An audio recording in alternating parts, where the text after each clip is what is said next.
বন্ধুরা, প্রস্তুত হয়ে যান, কারণ আজকের এপিসোডটি আপনার গায়ের লোম খাড়া করে দেবে। আমরা সবাই জানি যে লয়েড ফর্জার ওরফে টুয়াইলাইট কতটা ঠান্ডা মাথার মানুষ, কিন্তু আজকের পর্বে তাকে এমন এক নোংরা ষড়যন্ত্রের জালে ফাঁসানোর চেষ্টা করা হয়েছে যা তার পুরো মিশনকে ধ্বংস করে দিতে পারে।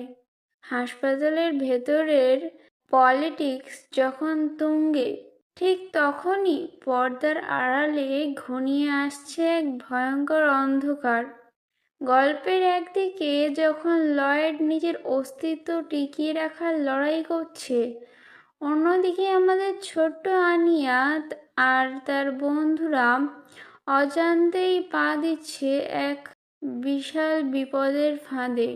মিউজিয়ামে যাওয়ার আনন্দ মুহূর্তেই বদলে যায় এক রুদ্ধশ্বাস আতঙ্কে। কি হতে চলেছে ইডেন একাডেমির এই নিষ্পাপ বাচ্চাদের ভাগ্য?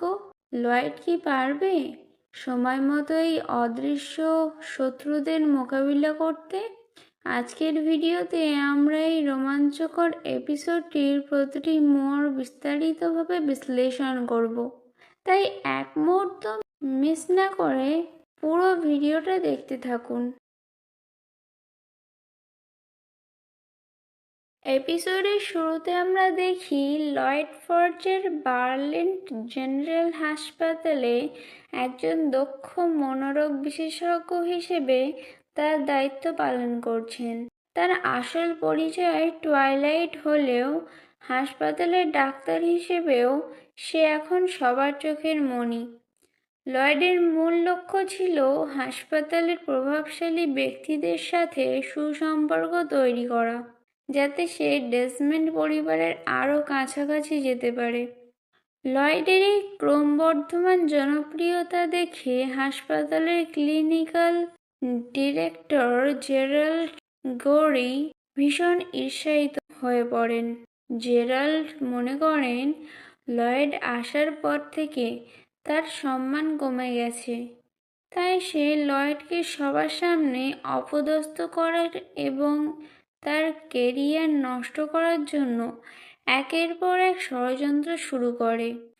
জেরাল্ড প্রথমে লয়েডের অফিসের কাজের সময়সূচি বদলে দেয়, যাতে লয়েড ভুল সময়ে মিটিংয়ে পৌঁছায় এবং সবার কাছে তার ইমেজ খারাপ হয়। কিন্তু আমাদের লয়েড তো একজন মাস্টার স্পাই। সে মুহূর্তের মধ্যেই বুঝে যায় যে কেউ তার সাথে খেলা করছে এবং সে সেই পরিস্থিতি সামলে নেয়। এরপর জেরাল্ড লয়েডের কফিতে জোলাপ বা ল্যাক্সেটিভ মিশিয়ে দেয়, যাতে সে অসুস্থ হয়ে পড়ে। লয়েড সেটা বুঝতে পেরে চুপি চুপি একটা প্রতিষেধক বা নিউট্রালাইজার তৈরি করে নেয়, ফলে জেরাল্ডের এই পরিকল্পনা পুরোপুরি ভেস্তে যায়।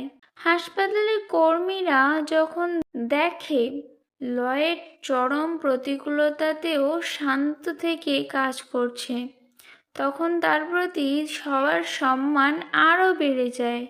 এটি দেখে জেরাল্ডের রাগ চরমে পৌঁছে যায় এবং সে চরম পদক্ষেপ নেওয়ার সিদ্ধান্ত নেয়। জেরাল্ড সরাসরি স্টেটস সিকিউরিটি সার্ভিস বা গোপন পুলিশকে কল করে এবং মিথ্যা অভিযোগ করে যে লয়েড ফর্জার আসলে পশ্চিমের একজন স্পাই। সে দাবি করে লয়েড হাসপাতালের গোপন ফাইল এবং নতুন ওষুধের তথ্য চুরি করে বিদেশে পাচার করছে। গোপন পুলিশ যখন এসব জানতে পারে, তারা হাসপাতালে তদন্ত করতে আসে। তখন জেরাল্ড তাদের লয়েডের টেবিলের কাছে নিয়ে যায়। সেখানে জেরাল্ড আগেই কিছু জাল নথি লুকিয়ে রেখেছিল, যাতে লয়েডকে হাতে নাতে ধরা যায়। কিন্তু লয়েড আগেভাগেই এই চক্রান্ত ধরে ফেলেছিল।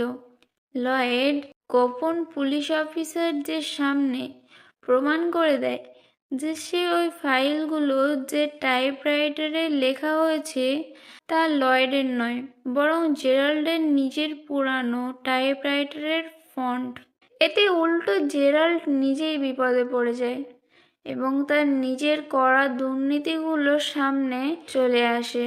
ঠিক এই মুহূর্তেই লয়েড তার আসল বুদ্ধির পরিচয় দেয়।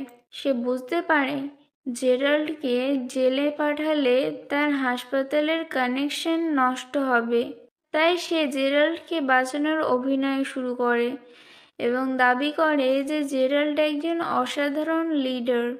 লয়েডের এই উদারতা দেখে জেরাল্ড কেঁদে ফেলে এবং সে লয়েডের পরম ভক্ত হয়ে যায়। এর ফলে লয়েড এখন হাসপাতালের ভিআইপি পেশেন্টদের দেখার অনুমতি পায়, যা তার মূল মিশন অপারেশন স্ট্রাইকস এর জন্য অত্যন্ত গুরুত্বপূর্ণ ছিল। অন্যদিকে স্কুলের অংশে আমরা দেখি আনিয়া তার বন্ধু ড্যামিয়ানের সাথে বন্ধুত্ব করার আপ্রাণ চেষ্টা করছে। ড্যামিয়ানের বাড়িতে যাওয়ার সুযোগ খুঁজতে আনিয়া নানা রকম হাস্যকর কাণ্ড ঘটাচ্ছে, যা দেখে দর্শকরা বেশ মজা পাবেন। এরপর শুরু হয় এপিসোডের সবথেকে থ্রিলিং অংশ। ইডেন একাডেমির ছাত্রছাত্রীরা একটি ফিল্ড ট্রিপে জাদুঘর বা মিউজিয়ামে যাওয়ার জন্য বাসে রওনা দেয়। ড্যামিয়ান, আনিয়া এবং বেকি একই বাসে ছিল। বাসের ভেতরে বাচ্চারা নিজেদের মধ্যে খুনসুটি করছিল।